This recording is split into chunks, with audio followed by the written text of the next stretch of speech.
નગર સેવા સદન છોટાઉદેપુર ખાતે સાંસદ જસુભાઈ રાઠવાના હસ્તે અગ્નિશમન અને તાત્કાલિક સેવાઓના વિવિધ સાધનોનું લોકાર્પણ કરવામાં આવ્યું।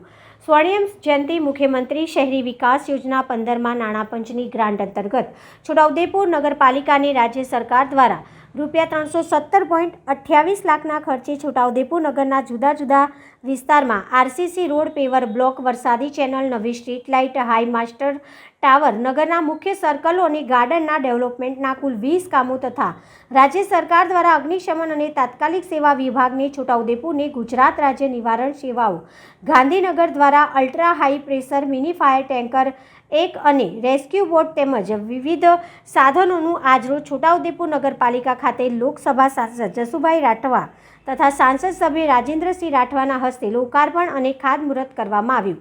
ઉપસ્થિત મહાનુભાવો દ્વારા દીપ પ્રાગટ્ય કરી કાર્યક્રમને ખુલ્લો મૂકવામાં આવ્યો હતો। છોટાઉદેપુર નગરપાલિકા પરિવાર દ્વારા ઉપસ્થિત મહાનુભાવોને પુષ્પગુચ્છ આપી સ્વાગત કરવામાં આવ્યું હતું। આ પ્રસંગને અનુરૂપ સાંસદ જસુભાઈ રાઠવા, ધારાસભ્ય રાજેન્દ્રસિંહ રાઠવા દ્વારા પોતાનું ઉદ્બોધન આપવામાં આવ્યું હતું। આ પ્રસંગે છોટાઉદેપુર નગરપાલિકા પ્રાંગણમાં ઉપસ્થિત મહાનુભાવો તેમજ પત્રકારો દ્વારા વૃક્ષારોપણ કર્યું હતું।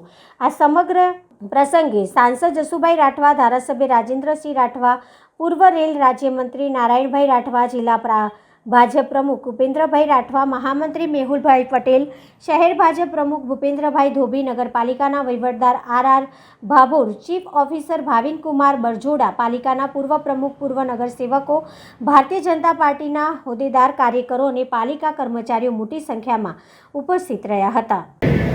પણ સાથીઓ, કોઈની રજૂઆત નથી આવી, કોઈ લાભાર્થી એમ નહીં કહી શકે કે અમે ધારાસભ્યને કે સાંસદશ્રીને અમારી બી 3 પ્રકારની મિલકત છે અને એને ફેરવવા માટે, કાયમ કરવા માટે અમે અરજી આપી હોય એવો એક પણ કેસ મારા ધ્યાન પર નથી।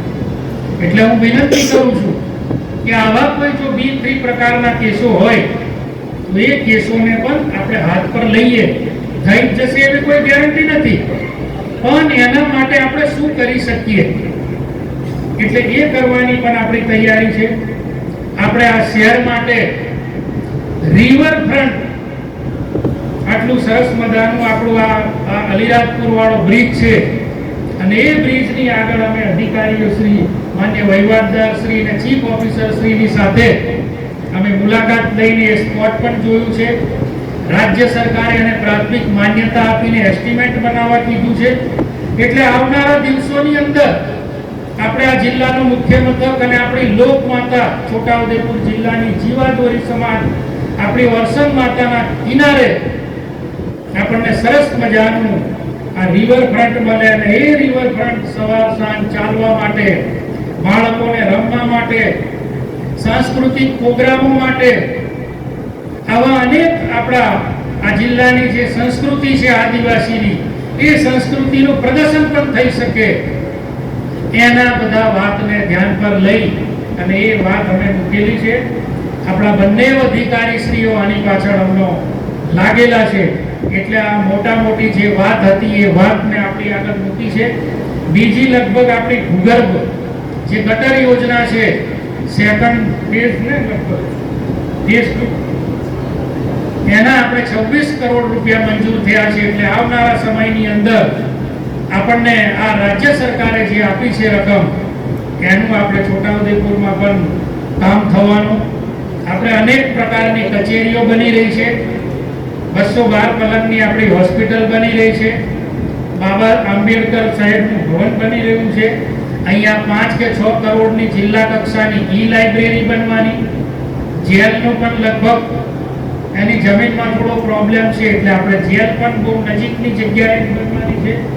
એટલે કે આપણા છોટાઉદેપુર નગરના જે નગરજનો છે એ કોઈ પણ સમાજના હોય, આ બધાને આવનારા દિવસોમાં રોજગારીની તક મળી શકે એવા સરસ મજાના રાજ્ય સરકારે આયોજન કર્યા છે અને એ 2 પૈસા કમાઈ શકે કોઈ પણ સમાજનો હોય। એટલે એ નેમ સાથે સાથીઓ અમે કામ કરી રહ્યા છે અને અહીંયા આપણા સાંસદ શ્રી બધું કહેશે કે જે રકમ રાજ્ય સરકારે આપી છે કેન્દ્ર સરકારના સહાયથી, એવી કેન્દ્રીય સહાયકૃત યોજનાઓનો પણ પ્રકાશ પાડશે।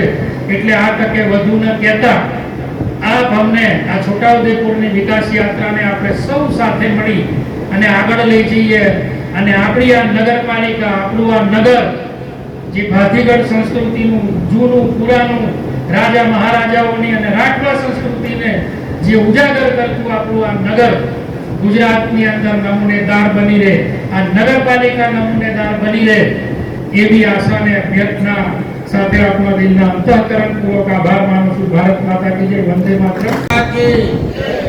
ભારત માતા કી. નગરના લોકો ભારત માતાની જય કેમ ન બોલતા? આજે છોટાઉદેપુર નગર દ્વારા વિવિધ કામોનું ભૂમિપૂજન અને લોકાર્પણ કાર્યક્રમ યોજવામાં આવ્યો. આ કાર્યક્રમમાં આપણી વચ્ચે ઉપસ્થિત આપણા છોટાઉદેપુર મત વિસ્તારના લોકપ્રિય, જનપ્રિય અને યુવાન ધારાસભ્ય આદરણીય રાજેન્દ્રસિંહ રાઠવા, સમગ્ર છોટાઉદેપુર પંથકના સૌથી સિનિયર અને વધારે સમય દિલ્હીની અંદર રહીને આ વિસ્તારના વિવિધ પ્રશ્નોની વાચા આપી અને આપ સૌને પણ આપણને પણ માર્ગદર્શન મળતું રહ્યું એવા આપણા પૂર્વ સંસદ સભ્ય, ભારત સરકારના પૂર્વ રેલ રાજ્યમંત્રી આદરણીય નારાયણભાઈ રાઠવા, જિલ્લા ભારતીય જનતા પાર્ટીના યશસ્વી અધ્યક્ષ આદરણીય ઉપેન્દ્રભાઈ રાઠવા, જિલ્લાના મહામંત્રી શ્રી મેહુલભાઈ પટેલ અને આ નગરનું સફળ સંચાલન કરતા સાથે સાથે સૌ જિલ્લાવાસીઓને પણ અભિનંદન આપું કે ગુજરાત સરકારના સાહસથી લગભગ 80 લાખના ખર્ચે બનેલ મિની ફાયર ફાઈટરનું લોકાર્પણ થઈ રહ્યું છે. ત્યારે આ ફાયર ફાઈટરનો લાભ માત્ર નગરને નહીં પણ સમગ્ર જિલ્લાને પણ મળવાનો છે. અને સાથે સાથે વાત કરીએ તો જે નવા કામો થવાના છે એમાં વરસાદી channel, CC road, high mast tower, સંરક્ષણ દીવાલ, પેવર બ્લોક નકામ, Mahatma Gandhi circle, post office circle અને આપણા બાગનું, જેમાં છોટાઉદેપુર નગરના મારા બાળકો અને માતાઓ હરીફરી શકે, રમી શકે એવા બાગનું પણ ડેવલપમેન્ટ થવાનું છે. એવા તમામ પ્રકારના 312 લાખની કિંમતના કામોનું ભૂમિપૂજન થઈ રહ્યું છે. એવા ઘણા જ કામો અત્યારે ચાલી પણ રહ્યા છે.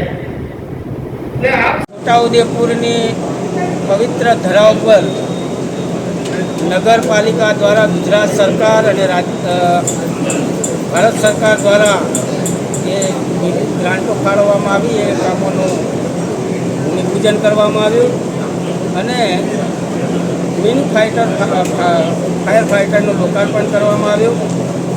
આજના શુભ દિને મારી સાથે મારા ધારાસભ્ય રાજેન્દ્રસિંહ રાઠવા, પૂર્વ રેલ રાજ્યમંત્રી શ્રી નારાયણભાઈ રાઠવા, નગરના સૌ આદરણીય પૂર્વ પ્રમુખશ્રીઓ અને ભારતીય જનતા પાર્ટીના સૌ આગેવાનો ઉપસ્થિત રહી આ પ્રસંગને દીપાવ્યો અને નગરજનોને શુભેચ્છા પાઠવી. વંદે માતરમ. ભારત માતા.